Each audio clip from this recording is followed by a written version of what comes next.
राधे राधे मेरे प्यारे भाइयों बहनों माताओं व बंधुओं, संस्कार की बातें चैनल में आपका स्वागत है। बंधुओं, आज मैं आपको माघ मास महात्म की कथा का 24वां अध्याय सुना रही हूँ। बंधुओं, पूर्ण विश्वास सच्ची निष्ठा के साथ माघ मास महात्म की कथा को सुनिए और पुण्य की प्राप्ति करिए। बंधुओं, यदि आपने YouTube चैनल संस्कार की बातें अब तक सब्सक्राइब नहीं किया तो जरूर करें और बेल आइकन दबाना ना भूलें ताकि आपको हमारी आने वाली सभी वीडियोस की जानकारी सबसे पहले हो सके।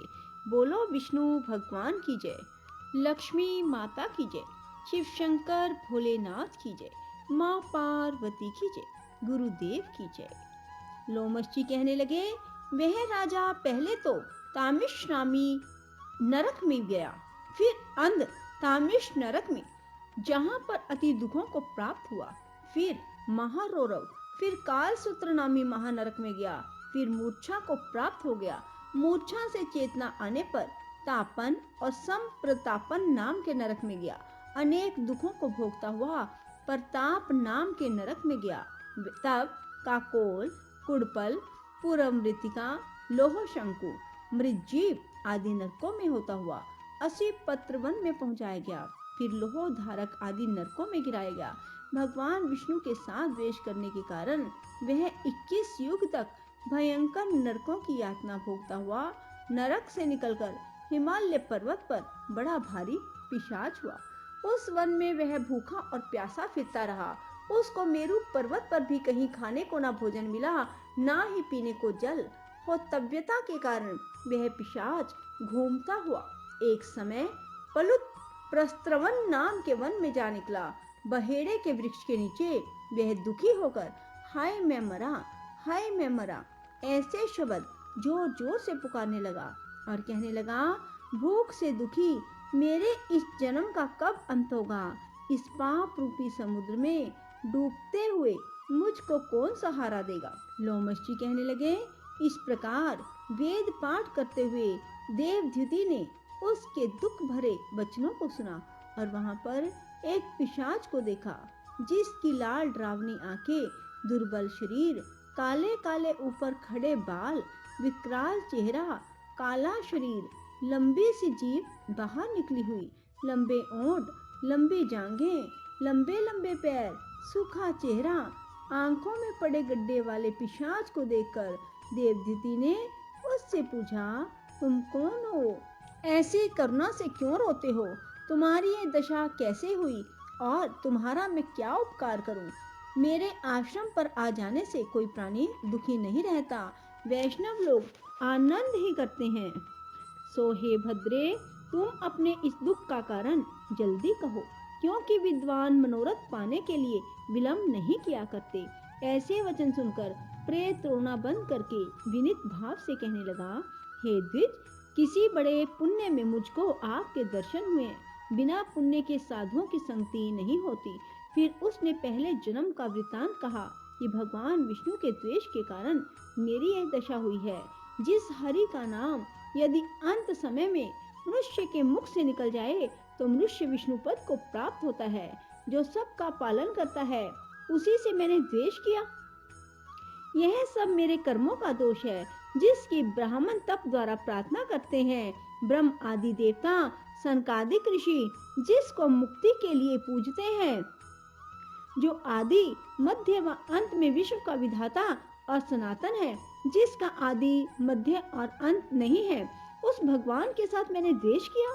जो कुछ पुण्य किए मैंने पहले जन्म में किए, वह सब विष्णु के द्वेष रूपी अग्नि में भस्म हो गए। यदि किसी प्रकार मेरे इस पाप का नाश हो जाए तो भगवान विष्णु के सिवाय किसी और देवता का पूजन नहीं करूंगा। विष्णु भगवान से द्वेष करके मैंने बहुत दिनों तक नरक की यातना भोगी और पिशाच योनि में पड़ा हूँ।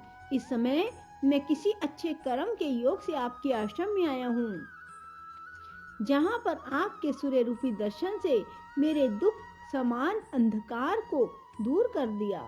आप कोई ऐसा उपाय बताइए जिससे मेरी यह पिशाच योनि दूर हो, क्योंकि सज्जन पुरुष उपकार करने में देर नहीं करते। देवते कहने लगे, यह माया देवता, मनुष्य, असुर सबकी समृद्धि को मोहित कर देती है, जिससे धर्म का नाश करने वाला द्वेष उत्पन्न हो जाता है। जगत के उत्पन्न करने, रक्षा करने, नाश करने वाले जो सब प्राणियों की आत्मा है, उनसे भी लोग द्वेष करते हैं, जिनके अर्पण करने से सभी कर्म सफल हो जाते हैं। उनकी भक्ति से मुख मोड़ने वाले मूर्ख कौन सी गति को प्राप्त नहीं होते। चारों वर्णों का वेदोक्त हरि का भजन करना उत्तम है, अन्यथा कुमार्ग में चलने वाले मनुष्य नरक के गामी होते हैं। इसी कारण वेद विरुद्ध कर्मों को त्यागना चाहिए। अपनी बुद्धि से बचे हुए धर्म के मार्ग पर चलने से मनुष्य परलोक के पद का भी नाश करते हैं। वह वेद, देवता, ब्राह्मणों की निंदा करते हैं। झूठे मन कल्पित शास्त्रों को मानने वाले नरक में जाते हैं। देवादि देव विष्णु से विमुख होने वाले नरक में जाते हैं, जैसे द्रविड़ देश के राजा नरक में गया। इस कारण उनकी निंदा नहीं करनी चाहिए और वेद में ना कही गई क्रिया को भी नहीं करना चाहिए। लोमश जी कहने लगे, ऐसा कहने पर मुनि ने पिशाच को सुमार्ग बतलाया कि माघ मास में तुम प्रयाग में जाकर स्नान करो, उससे तुम्हारी वह पिशाच योनि समाप्त हो जाएगी। माघ मास में प्रयाग में स्नान करने से मनुष्य पहले जन्म के सब पापों से मुक्त हो जाता है। वहां पर स्नान करने से मुक्ति प्राप्त होती है।